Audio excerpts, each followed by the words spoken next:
So we're here today to talk to you about investing in a better housing future for Queenslanders. A bit of housekeeping. If I can ask everyone to mute themselves and turn off their cameras for a better experience this evening.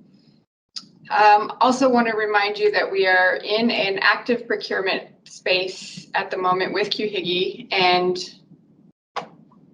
oops, I don't know if I lost my presentation. Sorry about that. There we go. And I'll have our probity advisor speak to you about that in a few minutes. We will have a question and answer period after the end of the presentation. So please go ahead and start populating the chat with any questions you have. And don't hesitate throughout the course of the chat of the presentation to post them there, because we'll come back and answer them afterwards. You're also welcome to visit our website if you haven't already, to find any information in our resources page during the course of this presentation as well. So to begin with, the investing that we're going to talk about today is built on a strong foundation underpinned by the Queensland Housing Strategy from 2017 to 2027. Sorry, a 10-year plan to increase housing supply across Queensland. The first action plan that came out of that housing strategy was the 2017 to 2020, and some of you may know or remember the Housing Construction Jobs Program and Partnering for Growth, which were key programs out of that action plan. We now have the second action plan, which is a 4-year program that has 20 key actions across 11 themes and $1.9 billion investment over 4 years to increase housing supply. Now that's being delivered through the Queensland Housing Investment Growth Initiative, which hopefully you all have seen this document and are well across it. What we're trying to achieve through this initiative is primarily strategic partnerships, particularly with the Housing Investment Fund, but across all of the programs with community housing providers and the larger housing sector together. Now, the Queensland Housing Investment Growth Initiative, will be providing both capital funding and subsidy funding models, and we'll talk about those in a minute. What we're trying to achieve through the programs is real flexibility to bring about quite a diverse mix of housing types that can respond to local needs. So as I said, this is an initiative that goes right across all of Queensland. So the local need varies, as you would know, and we're trying to make sure that we can address those needs through the flexible design of these programs. We need to partner quite strongly with the financial institutions, particularly with the Housing Investment Fund, but also through quick starts to ensure that we can deliver and bring about some sustainable and viable projects, and also looking to leverage off of the investments that come forward to not only achieve social housing outcomes, but additional affordable housing. So we are in an active EOI space. In case you don't know, the QHIGI opened on the 28th of October. So I'm going to bring in Mark Henderson, our probity advisor. Mark, are you there now? Yes, thank you, Tia. Good afternoon all. My name's Mark Henderson. I'm with Charles Kendall Australia. We've been appointed as the probity advisor for the process. So I'll just provide a brief overview of probity and what that means for those of you that may not be familiar with probity requirements within government processes. So first of all, probity refers to ensuring fairness, integrity, ethical dealings in government procurement or grant processes, and ensuring probity is critical anytime you're dealing with public funds. So when we're talking probity, there are a number of key principles that we're concerned with. So the first one is ensuring that all interested parties have access to the same information, have a fair and equal opportunity to participate in the process, and are treated fairly and equitably through the process without any bias. The next principle is around transparency and accountability. ensuring that processes are transparent, well documented, and can withstand scrutiny. The next one is ensuring that confidentiality is properly maintained through the process, and that information is security of information is maintained, and so no confidential is leaked to any parties that it shouldn't be disclosed to. The next one is ensuring that there is compliance with all applicable regulations, processes, procedures, etc. And the final one is making sure that we are effectively managing conflicts of interest. So I guess what does that really mean to all of you at this stage of the process? And that really gets back to the need for us to be able to properly control communications. As I mentioned, a key part of ensuring fairness is making sure that everyone has access to the same information. So to ensure that everyone has access to the same information, the concierge service that Tia mentioned before has been established, and that's available through the website. So what I ask is anyone who has any questions around applications, any detailed questions around the process, etc., please go to the website and please direct them through to the concierge service. This is the process that we've set up to ensure that we are providing consistent information to all participants and the same information, and ensuring that no one's getting any sort of unfair advantage. So please don't try and contact anyone else in the department. They have been asked not to provide any information to potential applicants. I think that covers myself, and I'll hand back to you, Tia. Thank you, Mark. My friendly colleague has just reminded me that I did not introduce us, so let me just let you know that my name is Tia Platts. I'm with the Department of Housing, and I'm here with Kelly Mangan, also with Housing. We are actively involved in the delivery of QHIGI, and us in particular are involved with the assessment process. So from a probity point of view, we can't answer any of your questions that might be very specific about any projects or sites. However, we are here to answer more general questions. I'm also here with the Queensland Treasury representative, Craig Mercer, who will come up and speak about the HIF in just a few minutes.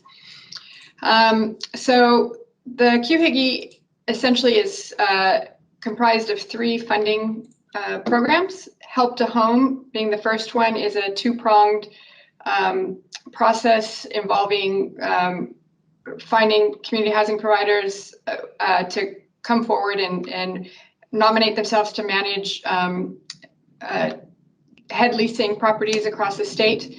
Right now, we're currently open to that EOI, which is ending on Friday. After that closes, we'll be opening up for private property owners to come forward with their sites and properties for us to head lease. Now, we're targeting about 1,000 households across all of Queensland. So if you're a community housing provider, please nominate yourselves by Friday. So I'm getting some feedback. Can everyone please make sure they mute themselves? Thank you. Quick Starts Queensland, that is, if you're familiar with the Partnering for Growth initiative under the First Action Plan, that would be sort of modeled after that. It's a capital funding program targeting over 2,700 social housing dwellings across the state with about $1.6 billion of investment. And then the Housing Investment Fund, which is targeting 3,600 social housing dwellings and additional affordable housing. And that is the $1 billion housing fund with annuities of around 40 million per year that we will reinvest into social housing. So all up, we're looking for over 6,000 commencements at the end of the 4 years with that $1.8 billion investment. What we're looking for from you is 5 key things. Ensuring that you are addressing a local need.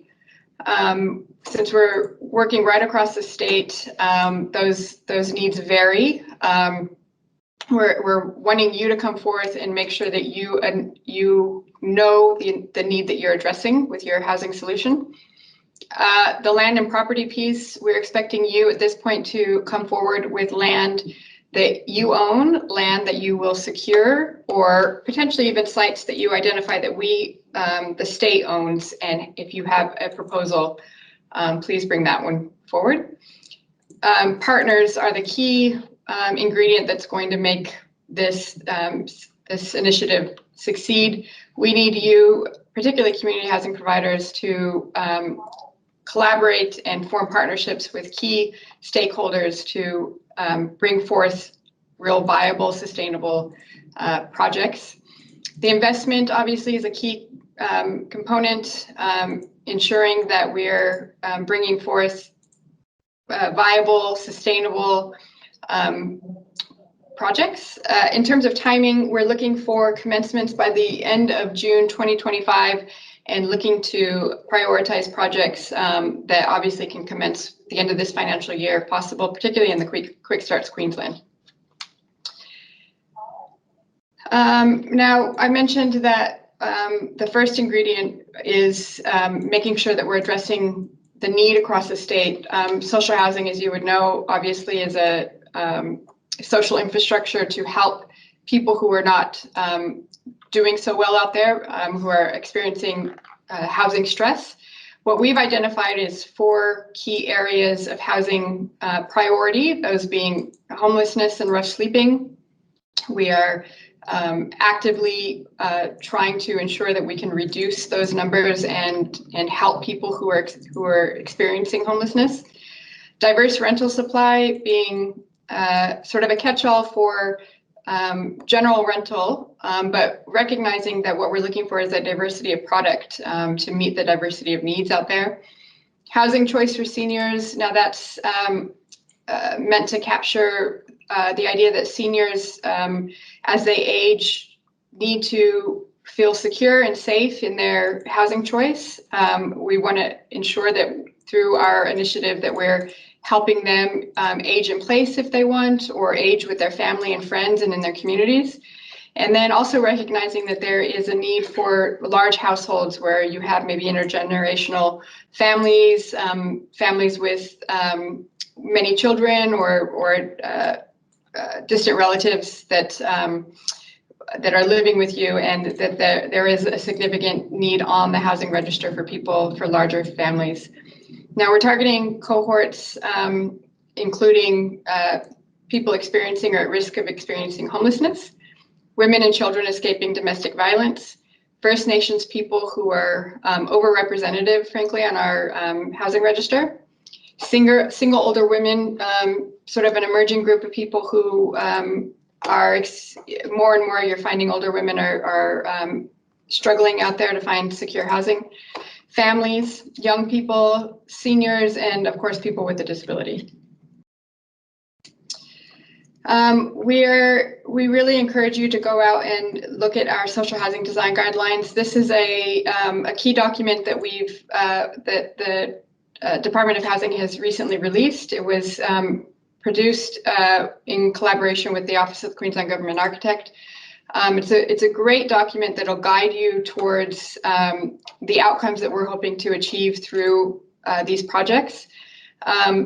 What the key word that I want you to pick up on here is the idea of thoughtfulness. Throughout the guidelines, you'll find essentially not prescriptive ways of achieving good quality outcomes, but it's about guiding your thoughts towards good quality design. Now we recognize, of course, that social housing has quite a financial constraint on it, and the thoughtfulness comes in trying to achieve basically simple designs that are good value for money in terms of making good decisions in the development of your proposals. Some of the key information that you're going to find in those guidelines is this matrix of indicative floor areas for social housing dwellings, from general accessibility right up to platinum, from studio right up to 3-bedroom. And this essentially will set you on the right track in terms of understanding our expectations for the sizes of dwellings we'd be looking for. And then the 10 essential ingredients in good quality social housing. And again, this is going to take you right through to the thoughtfulness I was talking about, making sure that if you understand these 10 principles, then hopefully your project, you can communicate to us the value of your project. So as I already mentioned, Help to Home, our two-pronged head leasing program, currently open until Friday, seeking community housing providers to come forward with nominating themselves for to manage properties. And then again, we'll open after that to the private market for their properties that we can head lease. And then Quick Starts Queensland, being targeting about 2,700 dwellings across the state, across the 4 years. There's 9 priority regions, Southeast Queensland having 8 of its own LGAs or groups of LGAs. We're looking to commence, like I said, 2,700 by the end of June in 2025, but wanting to prioritize those projects for this financial year and next financial year. So we would encourage you to bring forth your projects in the priority category immediately, but also we'll be looking to commence in terms of a funding agreement, the pipeline projects. And so we would ask that you nominate those as well with your proposals.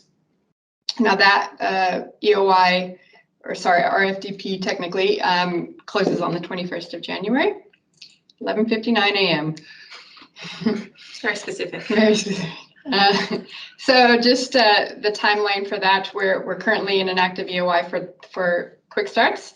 Again, it closes on the 21st, and we'll be assessing right as they're coming in, right after that date closes, sorry, and looking to prioritize the ones, particularly for this financial year, but also next financial year. All right, so those were the Help to Home and the Quick Starts. I'm going to invite Craig Mercer up to talk to you about the HIF. Thanks, Craig. Thanks, Taya and Kelly, and good evening. So just to cover off about the Housing Investment Fund. What is it? Just to recap, it's a $1 billion fund generating returns in the order of $40 million per annum. And that is, I guess, the key issue to focus on for tonight. We're looking to place that $40 million per annum into good, well-formed projects that deliver social housing and, in some cases, affordable housing. But I guess the key here is that we are looking and have put out to the market a very clear target of 3,600 social housing dwellings to be delivered through this program. We are looking at projects over a 20-year funded period. So that generates quite a large amount of funding to be placed, $40 million per annum, but up to 20 years duration. Not saying that what you bring forward has to be a 20-year funded project. We will look at any project up to a maximum of a 20-year duration. Key to a HIF project is a strategic partnership. And I want to really stress that this evening. When I talk about a strategic partnership, I'm talking about the proponent. We are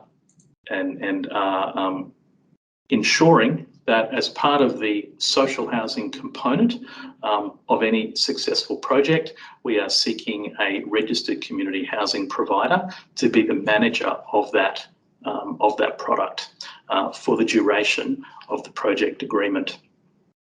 In terms of who else may make up the balance of the proponent partnership, really the field is wide open.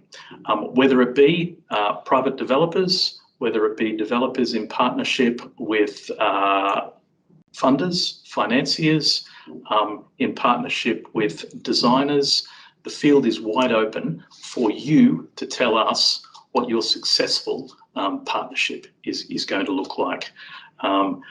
In terms of flexibility, again, want to stress the notion that we are keen, super keen, to meet that target of 3,600 social housing dwellings. We've noted that additional affordable housing dwellings can form part of a successful project. In addition to that, a really large mixed-use project that includes that component of social housing and affordable housing is also a very worthwhile project to bring forward for consideration. When it comes to what type of funding models will work for HIF consideration, want to stress that where you are looking to bring forward funding secured through other sources, for example, through NIFIC or similar programs, that will certainly meet the HIF guideline, no question at all. What we are keen to understand as part of your proposal is what is it from a state support perspective that you need in order to make your project successful and bring it to market. Now, probably worth pausing at this point and just noting that the HIF program is a predominantly subsidy-based program, as opposed to the Quick Starts program, which is capital funding for projects. The HIF program deals and looks to provide funding support primarily through a rental subsidy. There is a small amount of capital funding available for the right projects. So I guess take that into consideration as part of thinking about the type of project and the type of good idea that you want to bring forward and present to government through this program. But I really do want to stress the notion that we are looking to leverage a significant amount of private investment through the notion of a predominantly subsidy-based model. In terms of need, as you saw through the Quick Starts sort of needs analysis, there is need right across the state. This is not a program that is focused in any one particular portion of the state. We are seeking HIF projects throughout the state. So please bring forward any idea that meets those minimum requirements, and we'd be very happy to consider it. Lastly, I do want to point out before we move off this slide, the fact that we're talking about a non-competitive procurement process. And when I say non-competitive, I guess I mean that from 2 points of view. The first, the EOI is open and you are able to submit proposals at any point from here onward. There is no fixed closing date for HIF submissions. We are open, we are ready for business, and we will only close the HIF program when we are fully subscribed. So we have $40 million per annum to place, and we are open to deal with that from here on in. Non-competitive in the sense we're not putting proponent against proponent for funding. You meet the minimum benchmarks of a successful project, and we will deal with you. So certainly don't feel that you have to compete with the next proponent in line. It's not the way it works. The HIF program is about responding to what you see as being a funding gap, a funding support gap that prohibits you from bringing your project to market. HIF is here not to dictate what a successful project looks like, but to work with you as the proponent to understand how it is that funding support enables you to bring forward a project that contains that essential component of social housing and additional affordable housing. We are here to deal in projects that have commencements prior to 30 June 2025. That is one of the hard and fast requirements of this process. What we talk about is with new projects, commencements by 30 June 2025. If you are bringing forward a proposal that might involve the refurbishment of some existing property, we would be looking for that project to be completed in order that the product is available for tenanting by 30 June 2025. In terms of scale, we'll consider any scale project. Please don't feel that there's a minimum or maximum to make or to qualify for HIF funding. We recognise that we're seeking projects in regional locations, and that may require you to respond to the dynamics of that regional market, where the scale of a project that you might otherwise consider in Southeast Queensland is simply not feasible. So we are prepared to look at all sizes of project. I really do want to stress the last point there.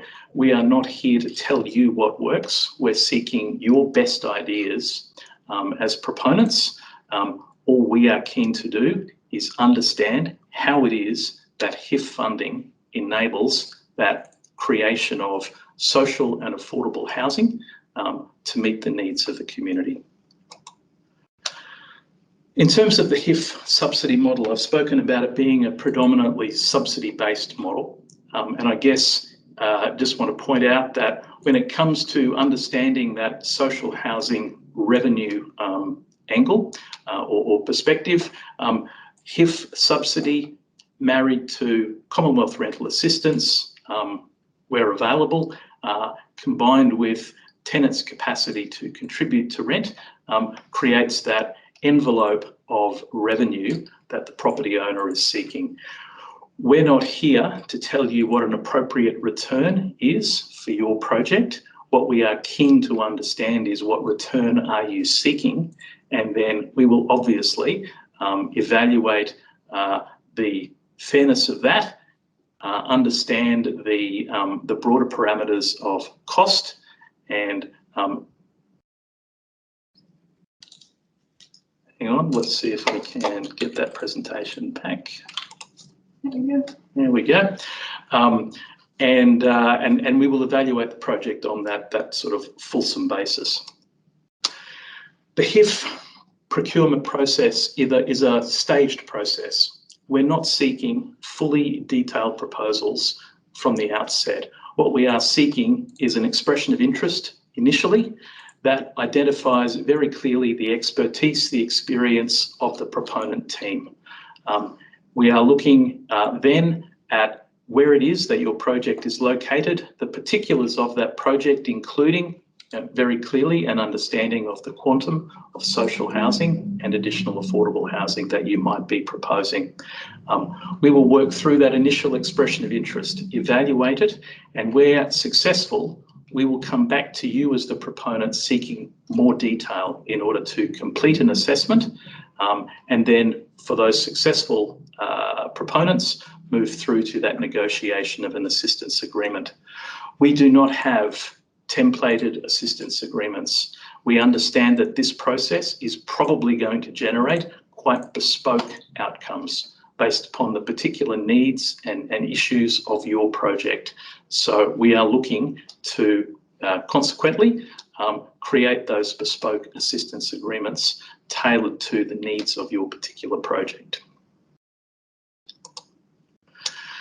I just want to really summarise before I hand back to my fellow presenters by saying that I guess the objective here of the HIF program is to provide an opportunity for the private sector to work in partnership with government to address that housing need. We've got a Quick Starts Queensland program and other Department of Housing programs that address that capital funding issue of sort of state supplied housing. And what we're looking to achieve through the HIF program is that ability for the private sector to contribute to solving the overall issue of housing demand and housing need. We'll be happy to take some questions in a little while.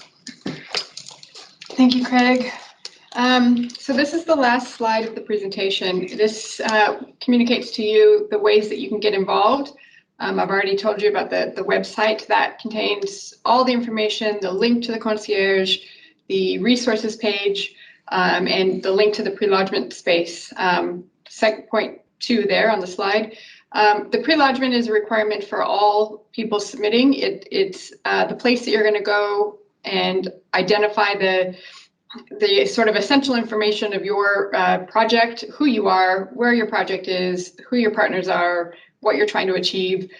After that pre-lodgement process, a concierge member will get in touch with you, and you can, through that pre-lodgement, sort of skip ahead if you need to and say you're not sure about some things. If you want to just speak to a concierge member, they're going to contact you, particularly if you're not sure of exactly the shape and scope of your project, and they'll help you with that process before you lodge your official EOI.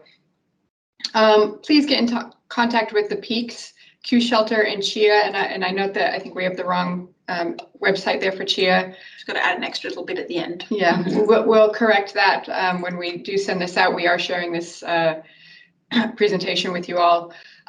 Get in contact with Q Shelter, CHIA, and the Aboriginal and Torres Strait Islander Housing Queensland.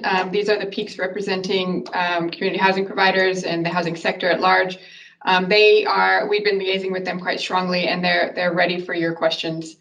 And then finally, if you're not a registered housing provider, a community housing provider, and you're interested in becoming one, get started there at that phone number. Now, you might feel like I